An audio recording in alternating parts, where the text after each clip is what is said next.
Well, g'day curd nerds. Today we're finally going to be taste testing the Formaggio Ubriaco, or better known as Drunken Cheese.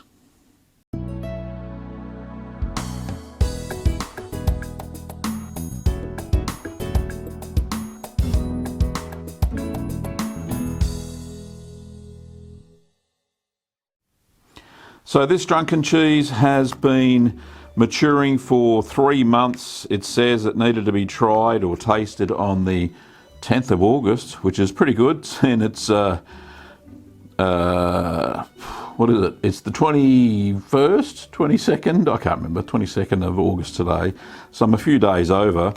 But yeah, absolutely looks pretty good. Just first inspection.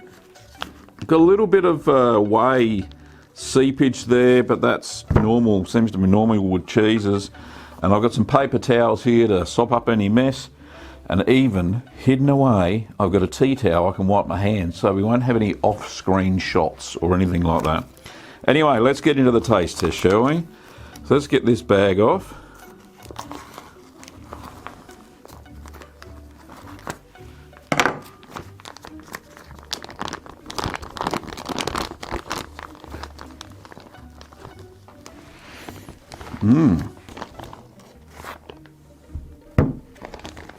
So there's about 10 millilitres of whey there. Let's get rid of that. Pat down the outsides. First impressions, it smells like wine, of all things. Funny about that.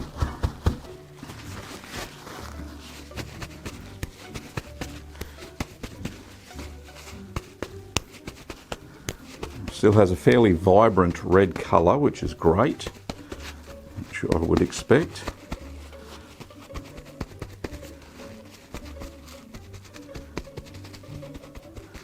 Nice, looks good. Right, so let me, smells cheesy and winey. Well, that's kind of overstating. So let's break out the trusty, get rid of that. Right, I'll get this right this time. So put the cheese there, put this here,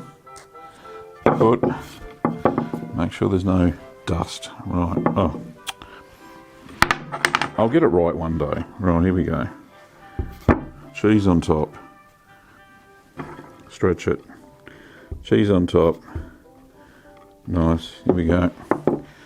Dun-dun-dun-dun-dun-dun. There we go. Whoop. Fantastic. All right, so it's pure white in the middle, which is cool. Oh, has a nice smell to it too. So the outside smells like wine. You can't really see a distinct layer. It's probably about 2 millimeters, which is very small, into the edge of the rind. So it's definitely there. It's soaked in a little bit, but I didn't really expect it to soak in too much at all. So I'll just plonk that bit there. And let's cut this into quarters.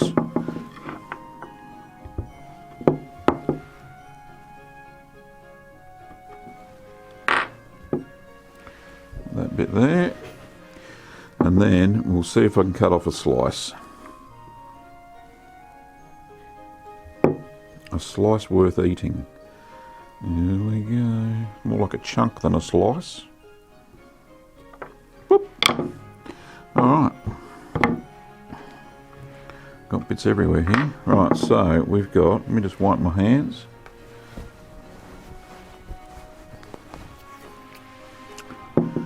So I've got a bit of cheese, and it doesn't bend. It's really crumbly actually. It's quite crumbly. So I may have overstirred the cheese too much. The curds, I mean. So well, let's try it without any rind at all.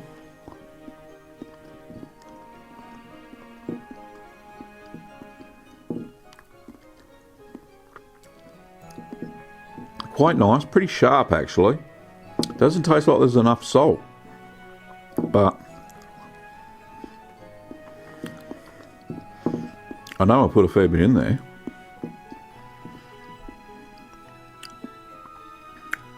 Tastes alright. It's not bitter. It's not sour. It's sharp. I'll give you that. It's sharp.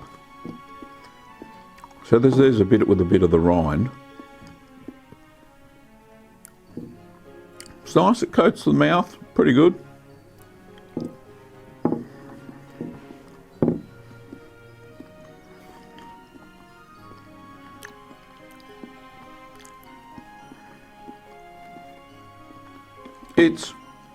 Let me screw that.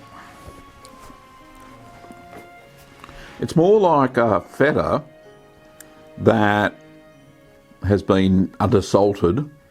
So although it looks fantastic, I would not say this is one of my all-time up there top 10 favourites.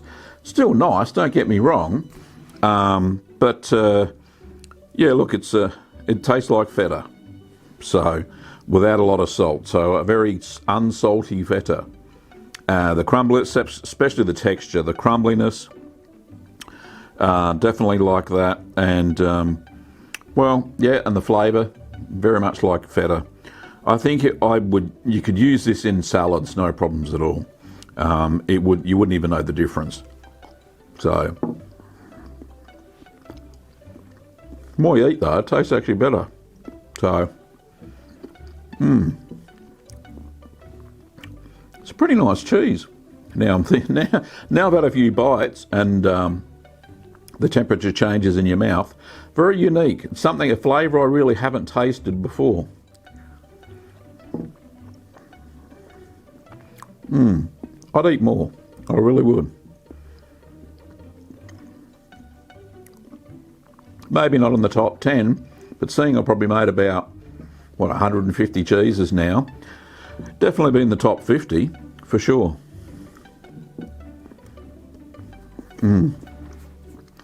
Not bad at all. Pretty good effort. So give it a go for yourself. I would probably salt this a little bit more. I think maybe the red wine bath may have leached some of the salt out of the cheese, so it could pay to leave it in the brine longer. Having said that, like I said, nothing wrong with it. Tastes okay. In fact, you could compare it to a commercial cheese and get away with it, no problems at all. However, when you're making cheese that you've been making and the flavours are always overwhelming and fantastic, this one just doesn't overwhelm. It tastes like a nice cheese. So give it a go. Try Drunken Cheese. See what you think. See if you get the paste as white as this, because this looks like a ghost. It's quite amazing. There's no yellowing from the beta carotene from the cow's milk that I used. So yeah, absolutely nice, but not up there with it in the top 10, that's for sure. Anyway, thanks for watching, everybody. Appreciate your time as always.